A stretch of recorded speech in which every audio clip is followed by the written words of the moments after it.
Welcome back. In the last lecture we discussed semantic tableaux method with respect to some examples, and we have seen that if you want to test the validity of a given formula, and we need to see that we need to negate the formula and see when the branch closes. So in the process we have been continuously using how we are moving from one world to another world, etc. So now one of the important concept in the modal logic, and we need to understand it in a better way as far as possible in a best possible manner. So that is the concept of possible world. So what is a possible world, and are they real, and if they are real, how can we defend that they are considered to be so concrete like the ones which objects that you see in the world.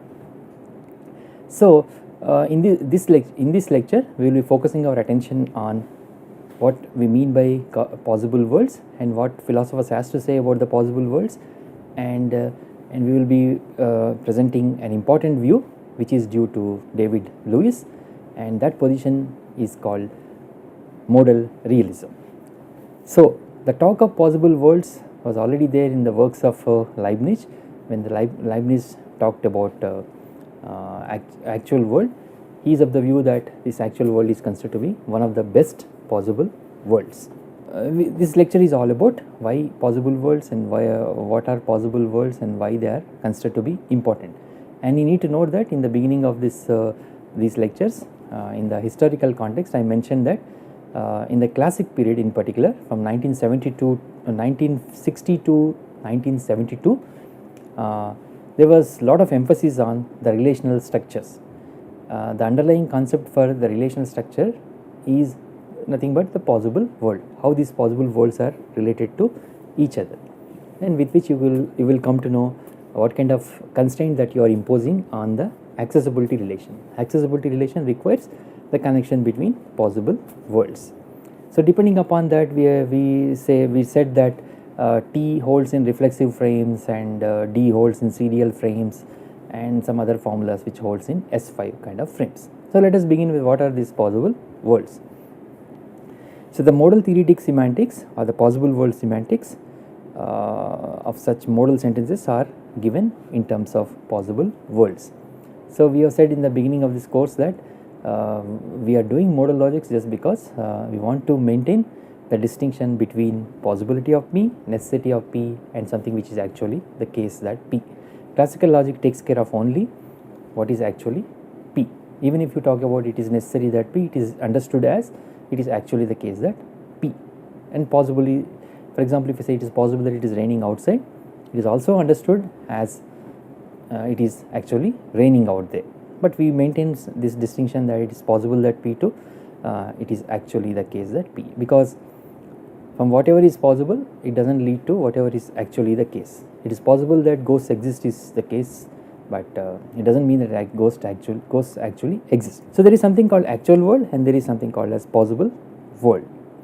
So real world, we do not mean that the planet Earth on which we live, but all those items existing in the universe or events that have occurred, and propositions and relations that characterize the items and events.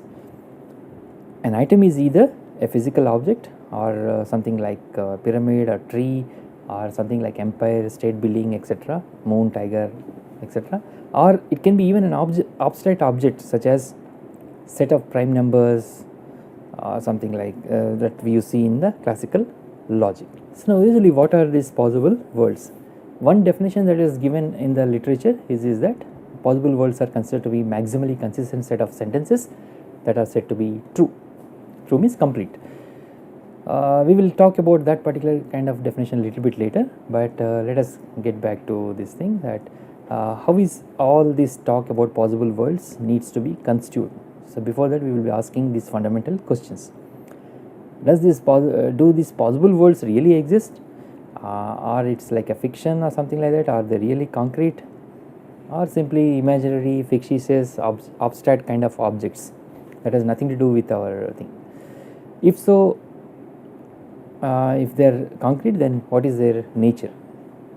So we fall back on Leibniz, and he is of the view that the world that we inhabit, that is considered to be the actual world, it is considered to be the best of all possible worlds. That means the actual world also needs to be taken as another possible world.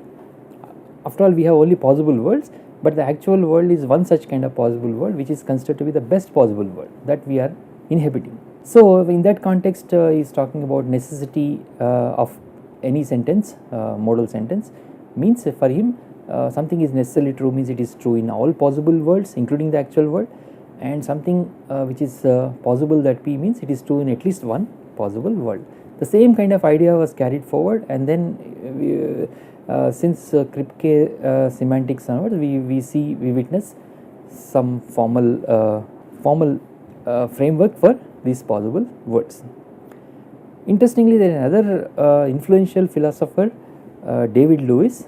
He worked extensively in the area of counterfactuals, philosophy of language, and is a pioneer in the area of logic.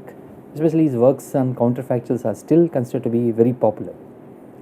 There is an interesting book by David Lewis on counterfactuals, and then there is another interesting book written by him on the plurality of possible worlds. It is also a very interesting book. It led to so many other things. So, David Lewis interestingly has come up with this view that there are many things that could have been besides the way it is actually. So, things could have been different in different ways. So, all these things are considered to be possible worlds. In his view, there are many ways in which things could have been besides the way is actually the case. Suppose if you have taken this snapshot of this room, the room that we are in, then that is considered to be the actual world. If you imagine that that is the actual world, there are several ways you can imagine this room could have been. For example, if you remove one object from this room, I mean it is closer to the actual world. Or if you remove one table, one chair, etc., but you can still think of this particular kind of room. They are also closer to this world. But you cannot imagine a situation in which you have removed everything, clock, tables, chairs, etc., and then that is not consistent with what you think that with respect to the actual kind of world. So, taken at face value, this commits us to what is this? Things would have been different in different ways. Commits us to entities called ways things could have been. These entities can be called or named possible worlds. Possible worlds in a simple sense are the different possible states of affairs, or things could have been different in different ways, or things might have been the same kind of object might have been different in different ways. So, all these things are considered to be possible world. There are two main kinds of views. There may be several views, but these are the two views which are which you will find it in the literature. So, these are like this. One is you treat possible worlds as abstract. Another view is due to David Lewis. He treats possible worlds as real as our actual world, which is considered to be concrete. So, abstractionism, which is due to Plantinga and others, and that is considered to be the view of majority. The moment you utter this word possible worlds, they think that it's a fiction, it's imagination, which is not considered to be real for us. So, suppose if you say that it is possible that it is raining outside, which is not actually the case here. It is the view of majority of the philosophers, and the possible worlds are some kind of abstract objects such as propositions, properties or states of affairs, or it can be simply some sets of numbers, etc.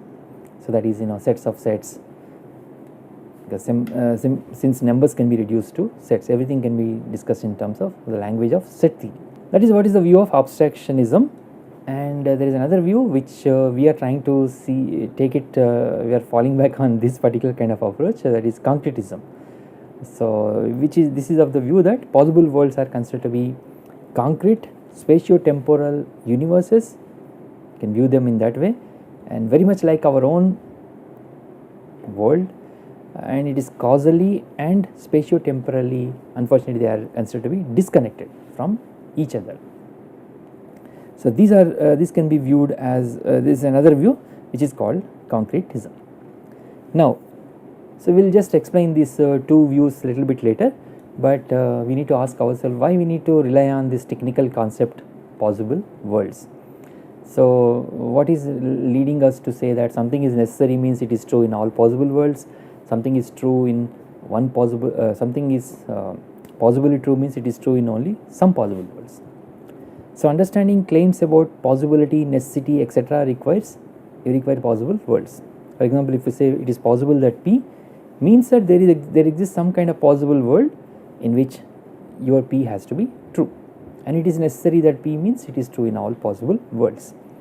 So if you are analyzing any modal sentences, any sentence which begins with necessary, possibility, etc., you need to have this notion.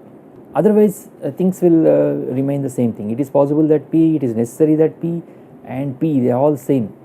For example, if you say 2 plus 2 is equal to 4, some necessary truths like 2 plus 2 is equal to 4, and then we need to make such kind of distinction from necessary truths to something which is possible or contingent kind of sentences like I shall be in my native place and so date during the vacation. That may be true, it may be false also. If you say something is possible that P, it is equally likely that possibility of not P is also the case. So if you don't have this distinction or don't have this concept, there is no way in which you can figure out the distinction between possibility of P, actual P, and necessity of P.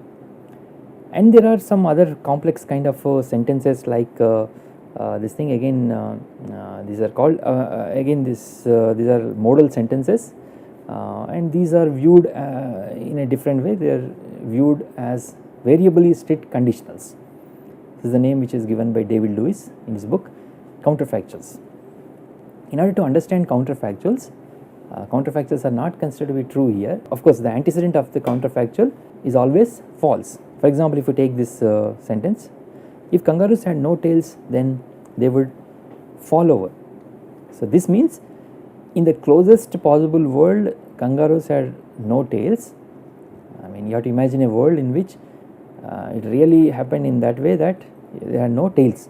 Then in that world, the falling over will take place. So analyzing the counterfactuals, conditional sentences require this technical concept, that is the possible worlds. Or understanding, there are some other uses, understanding essential and contingent kind of properties, like if you say I am essentially a person, if and only if I am a person in every world in which I exist, then only you will be considered to be essentially a person or human being. Or if you say I am contingently a philosopher, means if and only if there is a world in which there exists something like me, and that world I am not a philosopher. So if you say something is contingent, then it is possible that P, it is not possible that not P is also the case. Or a being has necessary existence if and only if it exists in every possible world. So all these things require analysis of these sentences requires us to use the possible worlds. So understanding the content of belief and knowledge, logic of knowledge, belief, etc., they require interpretation of these sentences require in particular semantics, that we call it possible worlds semantics.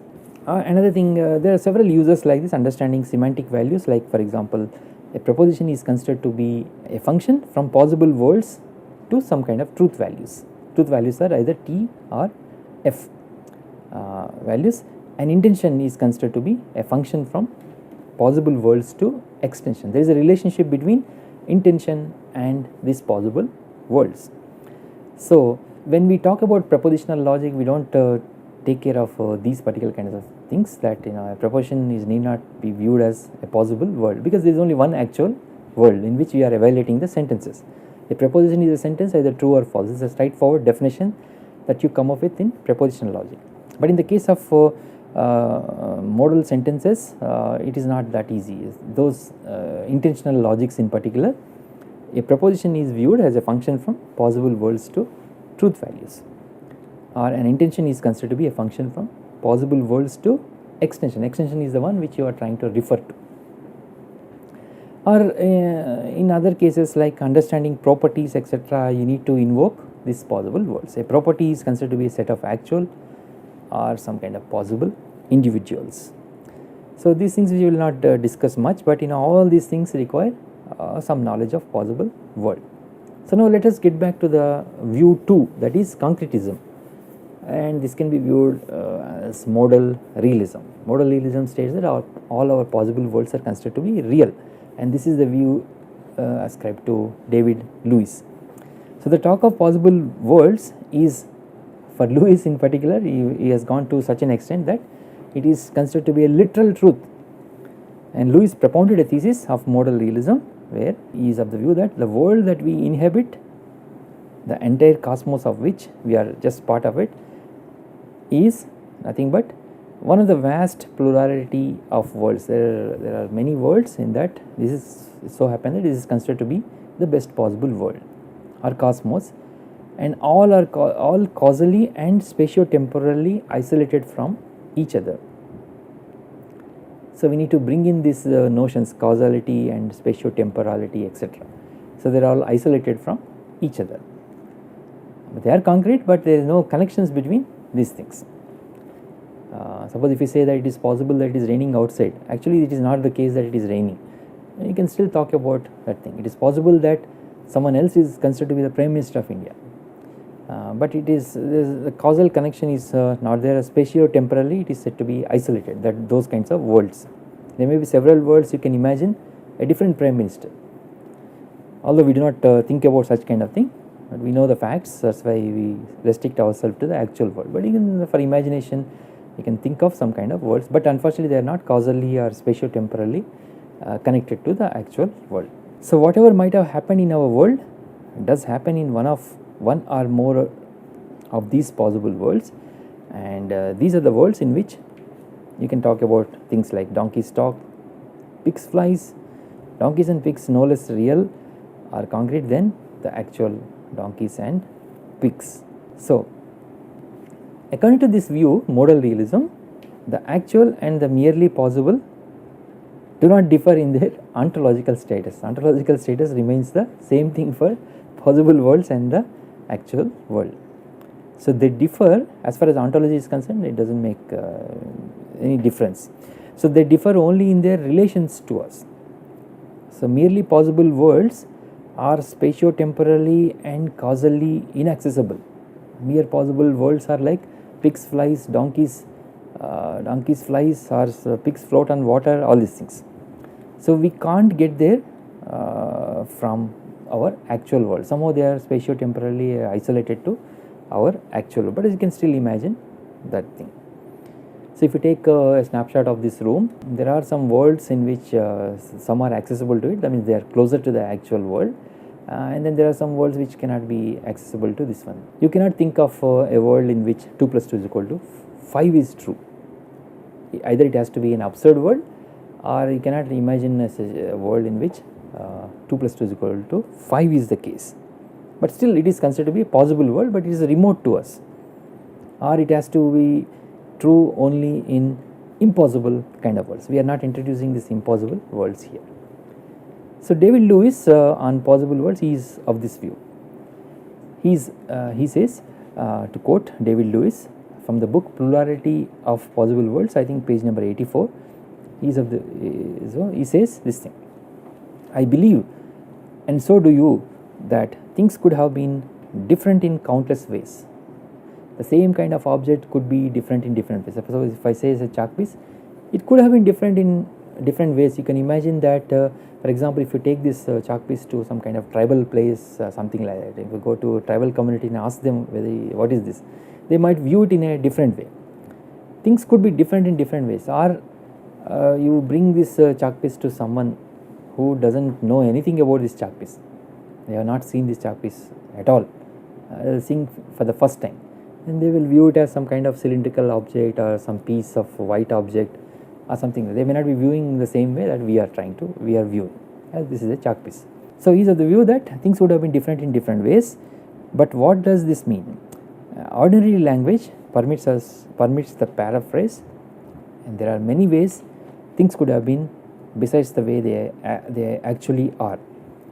On the fact of it, this sentence is an existential quantification, and it says that there exist many entities of certain description, to wit, ways things could have been. Ways things could have been, he views it as possible worlds, and so on and so forth. And he continues and says that, talking the paraphrase a face value, I means David Lewis, therefore believe in the existence of entities that might be called ways things could have been. So he prefers to call it with the name possible worlds. A lot of things that this passage conveys us, the message that it conveys us is this, that things could have been different in different ways, and this needs to be treated as things might have been, could have been, all these things, they are considered to be possible worlds. Suppose if we consider the actual world in which this is considered to be a chalk piece, this chalk piece could have been different in different ways. So same chalk piece could be different in different ways, they are all considered to be possible worlds. So these are the things which it talks about. Concreteness, modal realism can be put it into these 4 sentences in this way. It can be summarized in this way. We are not trying to cover the exhaustive analysis of David Lewis' view on possible worlds, but we are highlighting on some of the important things. So first of all, it has to be concrete. This possible worlds are concrete, maximally large space-time regions containing concrete individuals, and existence versus actuality, that is, there is a difference between what there is and what is actual. He maintains this distinction. Mere existence, that doesn't mean that it is actual. The difference is that what there is considered to be existence, and what is actual is actuality. So there are infinitely many possible worlds, at least, but only one of them is considered to be actual. This is what he views. And then world bound individuals, that is, this individuals exist only in one possible world. Now the thing is that whether you exist in different possible worlds and all, trans world identities, etc., twin worlds. Suppose if there are 2 worlds which are like similar to each other, do you exist in this world and that world also? Lewis doesn't believe that particular kind of thing. An individual has to exist only with respect to one world. There is no trans world identities or twin worlds where you exist in 2 different worlds, etc. To say that something, CB, might have been a famous clarinetist or violinist or whatever it is to say that there is a possible world in which a counterpart of CB is considered to be a famous clarinetist. This is what he believes. And then the fourth thing which summarizes David Lewis' approach on possible worlds is that indexicality of actuality. So that is this: there is nothing special about the actual world. The world actual, like now here, the one which I am talking, etc., is only an indexical expression. Indexical expression, when it is indexical expression, when it is uttered or thought by an individual, it simply refers to the world of which that individual is already is a part of it. So these are some of the views which I am not going into the details of it. Why I am talking about possible worlds is that without possible worlds there is no modal logic. Of course, you don't have modal possible worlds, semantics, and without possible semantics you cannot understand many things. That's why we are making an effort to understand what are these possible worlds, what are the various philosophical views for the possible worlds, and we are highlighting on only few important things. There are a lot of work which is going on these days, in particular in continuation to either David Lewis approach or an extension of another approach which is called as abstractionism. David Lewis' argument for the existence of possible worlds is this thing. The premise 1 is this, that there are many ways in which the world could have been different in different ways, and that we judge it only through common sense. Premise 2 is this, that every way the world might have been is considered to be a possible worlds. Things might have been, things could have been, is considered to be a possible world. Therefore, there are plurality of possible worlds. That is the view which he is trying to defend. Out of this all the plurality of worlds, he views that actual world is considered to be the best possible world. Is carried Leibniz ideas are carried forward and then put it into a formal framework in this way. Now the questions that we can ask ourselves are these things. How plausible is this conclusion of this argument? Conclusion of this argument is that there are plurality of possible worlds, and possible worlds are things could be, or what sort of things, what sort of entity are these ways, etc. Ways it could have been different. Of course, we are not trying to answer these questions here, but it led to different problems. There is another view which is called abstractionism, and this view is like this. It is a contrast to Lewis' work on possible worlds, and this views in this way. There are something called world bound individuals, that means individuals exist in only one possible world, and to say that CB might have been a famous clarinetist or might have been a great musician is to say that there is a possible world in which the counterpart of CB is considered to be a famous clarinetist. That is Pratinga also accepts it. There are some commonalities between Pratinga and Lewis, although they differ in viewing that one views possible worlds as concrete, another views possible worlds as abstract. And about indexicality of actuality, Pratinga is of this view that there is nothing special about the actual world. The world actual, like now here, is an indexical expression. When it is uttered and thought by an individual, it simply refers to the world in which the individual is considered to be a part. He believes in trans-world individuals. David Lewis does not believe in this one, but he believes in this one. Individuals exist in many possible worlds at the same time, not just one. More precisely, concrete individuals exist in the concrete physical universe, not to be confused with the abstract actual world, but there are many maximally possible states of affairs in which their haesities can be exemplified. And fourth one is the non-indexicality of actuality. What does it mean? The actual world is considered to be special, and it is the only world that represents things exactly as they actually are. That is, it is the only abstract possible world that corresponds to big universe. So now let us draw some kind of distinctions between Lewis and Pratinga, and we will end this lecture on possible worlds and the modal realism. So here is what David Lewis views, and then you have views of Pratinga, Alvin Pratinga. So this is what is called as modal realism. This is what is abstractionism. Possible worlds are said to be concrete here, they are not real, they are fictions, imagination, etc. So now the differences are like this. First, he invokes this realism, which is called as modal realism. That means possible worlds exist in the world are considered to be real. And second one is actualism. Then the second property is that possible worlds are concrete here. Possible worlds are concrete, and here the possible worlds are, PW stands for possible worlds, are abstract, fictions, imaginations, all other kinds of things. So David Lewis believes that existence, this is a kind of summary of what we have said so far. Existence of any object or entity or anything, it is not considered to be actuality. Existence versus actuality. So there are things that are not actual. There are things that are not considered to be not actual. That is leading us to believe that they exist, but the existence need not have to be confused with actuality. So here Pratinga views that existence is nothing but actual. Existence means actuality. So now individual, the fourth thing which distinguishes David Lewis from Pratinga is this thing. Individuals exist only in one possible world.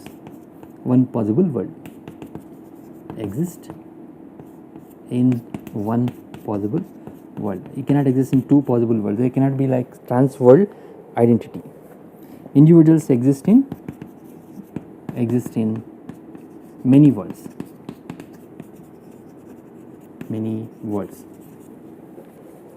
So these are some of the important things, and the final thing is that actuality actually is considered to be an indexical expression for Lewis, and actually is not an indexical expression for Pratinga. So now in this lecture, to summarize, we have discussed about possible worlds, and we have seen that possible worlds are considered to be set of maximally consistent set of statements that are considered to be true.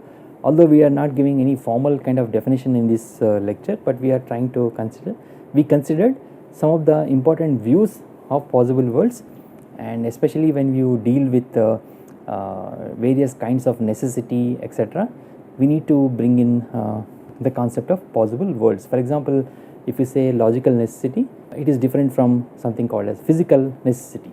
So there are things which are considered to be technologically possible, whereas it comes to it cannot be. There are certain things which are considered to be mathematically true, but it cannot be actualized in the world. Technically, it may not be possible.